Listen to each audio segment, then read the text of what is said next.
Բավականին ծավալում քննարկում ունեցանք ակումբների հետ, շատ ինտենսիվ հանդիպումներ ես կասեի։ Բոլոր ակումբները ունեին իրենց կարծիքները Հայաստանի Պրեմիեր լիգայի ձևաչափի փոփոխության մասով։ Դա վերաբերվում է թե թիմերի քանակին, թե խաղային օրերին, այդ թվում եւ խաղային ժամերին։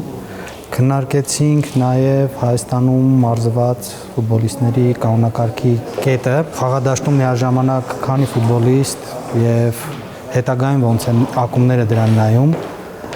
Մեր համար շատ կարեւոր է, որպեսզի կանոնակարգը գրելուց առաջ հաշվի առնենք նաեւ ակումբների կարծիքը, որովհետեւ իրականում ակումբներն են խաղում տվյալ առաջնությունը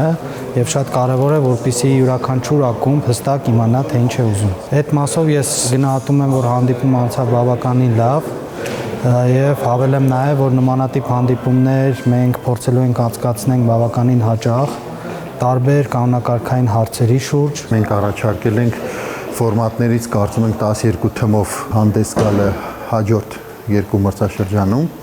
որտեղ կլինի ավելի շատ մրցակցություն, թմերի քանակը կավելանան, որտեղ ավելի շատ կստեղծվի հնարավորություն հայ ֆուտբոլիստների համար հարթակ կլինի, որովհետև ամեն դեպքում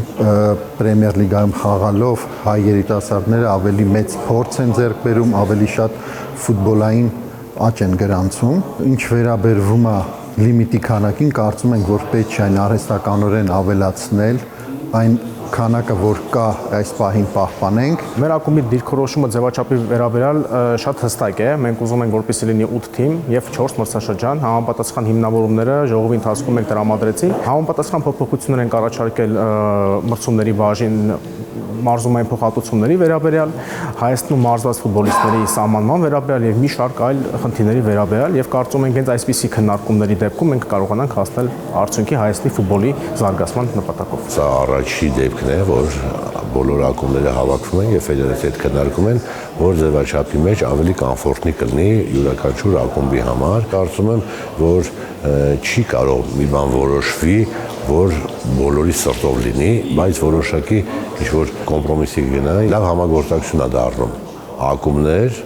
որոնք մրցակից են առաջնության ընթացքում եւ ֆեդերացիա, որը կազմակերպում է այդ մրցակցությունը։ Որևէ տեսակի քննարկում կլինի էլեկտրոնային փոստով, թե գրագրությամբ չի կարող այնքան արդյունավետ լինել, որքան մեկ սենյակում հավաքվել եւ առողջ քննարկում կազմակերպելը։ Այդ առումով շատ ողջունելի է այսպիսի ձևաչափով նման առանցքային հարցերին անդրադառնալը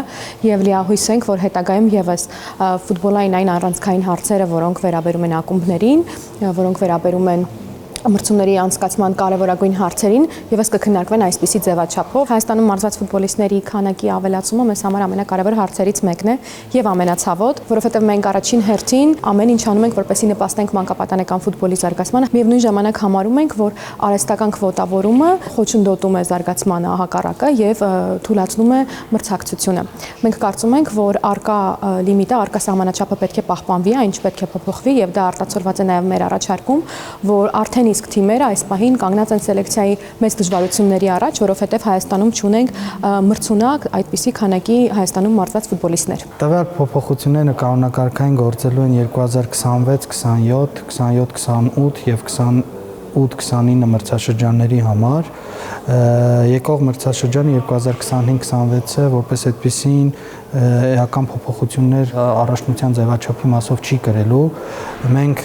տալու ենք ակումբներին այն մի տարի ժամանակը, ժամկետը, որ իրենք կարողանան պատրաստվել նոր փոփոխություններին։